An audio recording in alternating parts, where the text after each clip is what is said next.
Guys ரைடர்ஸ்க்குலாம் ஒரு அவேர்னஸ்னே சொல்லலாம். யாராவது வந்து டீ குடிக்கிறதுக்கு அந்த மாதிரி அதான் நிப்பாட்டுறீங்க அப்படின்னா உங்கள் வண்டி பக்கத்தில் யாரும் நின்னாங்கன்னா யாரையுமே நிற்க விடாதீங்க. ஏன் சொல்கிறேன்னா இப்போ ஒரு 4 பசங்க நின்றுருந்தானுங்க, டப்புன்னு இது டெண்டை பிடிங்கிட்டு ஓடிட்டானுங்க. இங்கே எங்கே போனானுங்கன்னு தெரில, அப்படியே அந்த இதுக்குள்ளே போய் ஓடிட்டானுங்க. எனக்கு இங்கேருந்து கிராஸ் பண்ணுறதுக்கு வந்து இங்கே எதனா எடுத்துருவானுங்கன்னு பயந்து நான் அப்படியே நின்றுட்டேன். இவங்கள்ட்ட கேட்டால் எனக்குலாம் தெரியாது நிற்கிறானுங்க. எல்லோரும் ஒரே கூட்டு கலவானிங்கன்னு நினைக்கிறேன். இன்கேஸ் யாராவது இந்த மாதிரி டீ குடிக்கிறப்ப நிப்பாட்டுறப்ப யாராவது அவங்க பைக் பக்கத்தில் நிற்கிறாங்கன்னா துரத்தி விட்ருங்க, அடிச்சே துரத்திடுங்க. நான் இத்தனைக்கும் நல்லா ஃபுல்லாக வச்சுட்டு பேக் பண்ணி கட்டிட்டு வந்துருந்தேன். இது பார்த்தீங்கன்னா தெரியும், ஒரே எடுப்பாக எடுத்து ஓடிட்டானுங்க கைஸ். அது என்ன பண்ண போகிறேன்னே தெரியல. நான் வந்து ஆக்சுவலாக வந்து 10th ஸ்டேன்ற ஒரு கணக்கில் தான் வந்தேன். ஆனால் 10டே பிடிங்கிட்டு ஓடிட்டானுங்க.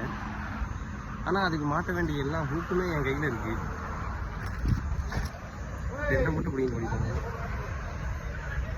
எனக்கு கத்துறானுங்க பாருங்க, காய் உயின்னு எல்லாம் ஒரே கூட்டுக்கள் வாங்கிங்கன்னு நினைக்கிறேன்.